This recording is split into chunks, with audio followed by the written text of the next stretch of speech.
¿Por qué era válido? Porque yo conozco, y estoy provocado, ¿cachai? que yo conozco, que en educación se había cambiado todo, pero las estructuras fundamentales de organización nunca han cambiado. No, pero no ha cambiado ni siquiera para democratizar hasta un poco para lavarle la cara a esa estructura. Todo sigue siendo vertical en la Secretaría, en el Ministerio de Educación.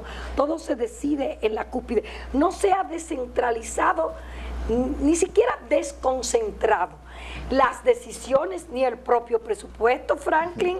Hay que empoderar, voy a usar una frase de mi léxico feminista, a los ayuntamientos para que cuando ellos exijan ese famoso 10% que estamos exigiendo de presupuesto municipal, ellos también se comprometan a asumir la responsabilidad de la educación en sus respectivos municipios, y se desconcentre también la formación de maestros en institutos regionales, y los institutos regionales, los dependientes del INAFOCAN, tienen que revisar sus currículas, pero hasta los huesos, su propia práctica. Tú no puedes enseñarle a un maestro a que sea democrático con sus alumnos, a que mantenga una relación horizontal tipo Freire con ellos, si ellos a su vez no han participado en esa práctica de la democracia en sus propias instituciones de formación. Y tú no puedes graduar a un maestro, darle un título que es como una patente de corsario para salir a enseñar y no mantener luego permanentemente, y esa es mi gran preocupación como exministra de Educación, como ciudadana, cursos de actualización y de perfeccionamiento, porque lo que yo enseño hoy, salida de una escuela normal o de una universidad, que también tienen que revisarse todas, en lengua española o en matemática, la vertiginosidad de los cambios científicos y tecnológicos del momento actual lo deja atrás. Entonces tú tienes que mantener actualizándote a esos maestros y dándole los privilegios y los beneficios marginales, que son los que compensan un poco los salarios, en base a esos cursos de actualización y de perfeccionamiento, y en base a esos exámenes de rendición de cuentas que también se hacen en esos países como pero de la rendición de cuentas, y yo creo, además del problema de la rendición de cuentas, que hay mucha hipocresía de la sociedad demandando cosas en educación, pero eso yo quiero que hablemos después de una pausa y generalmente a lo mejor los que demandan son los que tienen el derecho a la palabra, que son los que tienen sus hijos, entonces los colegios que no privados en la escuela pública, manteniendo la segmentación tan peligrosa. Pero vamos a seguir con esa conversación después de la pausa. Nos vemos después de la pausa.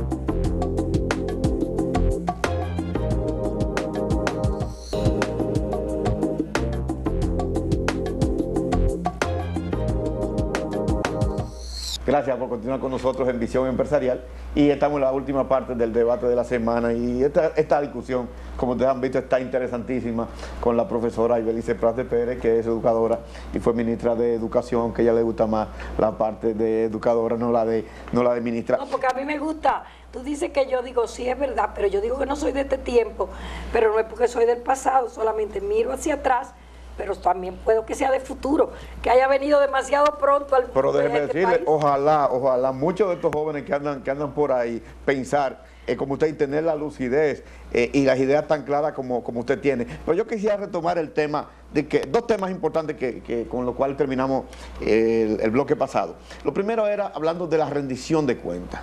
Bueno, cuando tú no le pides cuentas a nadie, obviamente esa persona no hay forma en que haga lo bueno y que haga lo correcto. Entonces, en este caso, si a los educadores, a los docentes, a los maestros no le pedimos cuentas, y aquí no hay nadie que supervise a los maestros.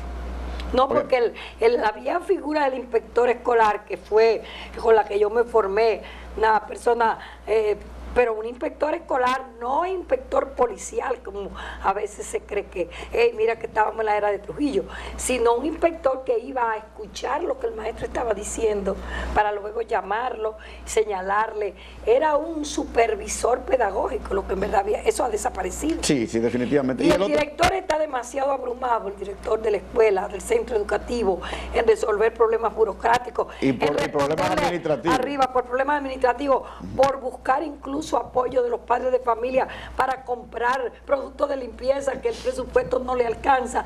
Y todo eso, y eso yo lo viví como ministro en muy alto nivel, abruma a uno y lo saca del etos, del alma de la educación, que debe ser el currículo, la formación de maestros, el darle seguimiento a los maestros, porque uno está preocupado de que no hay FAP para limpiar el baño. Y eso pero ahora que usted habla de eso, profesora, yo le digo lo siguiente, y es también parte de lo que a mí me molesta de manera particular. Melanio sale en febrero o marzo.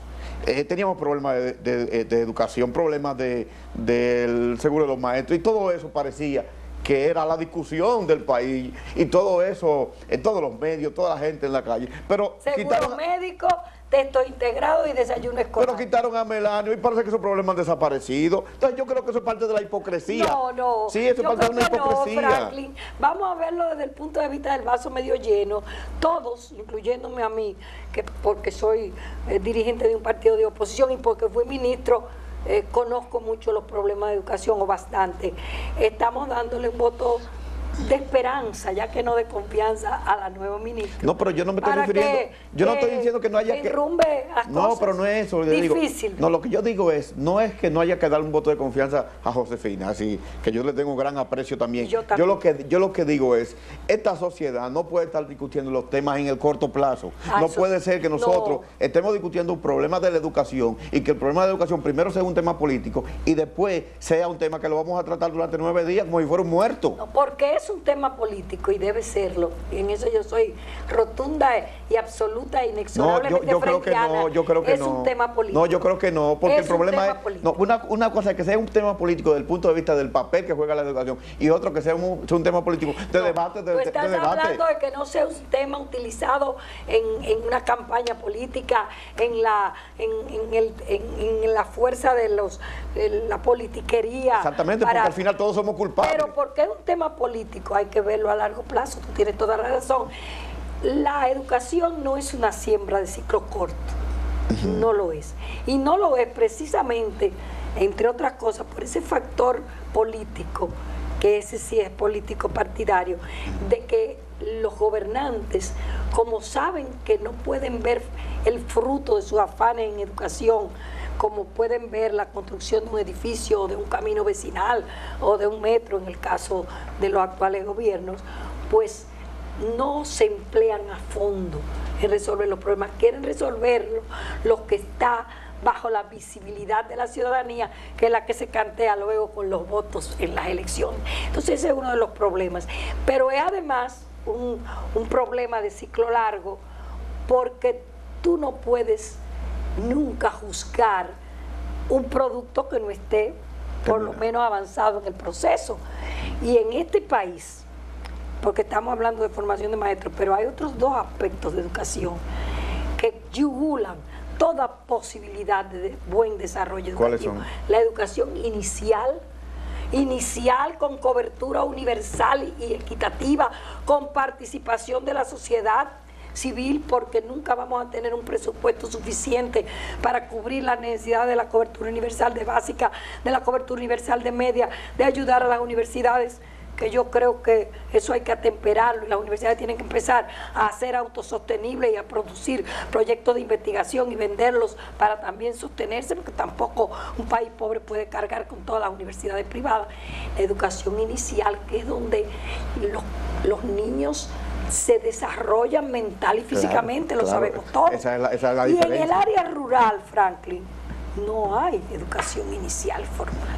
Entonces habrá que recurrir, yo creo en eso, en la participación de las propias familias, en una especie de programa donde una serpiente se muerde su propia cola, pero una serpiente buena, donde se unan los programas de educación de adultos con los programas de educación inicial, para que, como en Chile, un programa exitosísimo que hubo en el gobierno de Lagos, que se llamaba Aprendamos Juntos.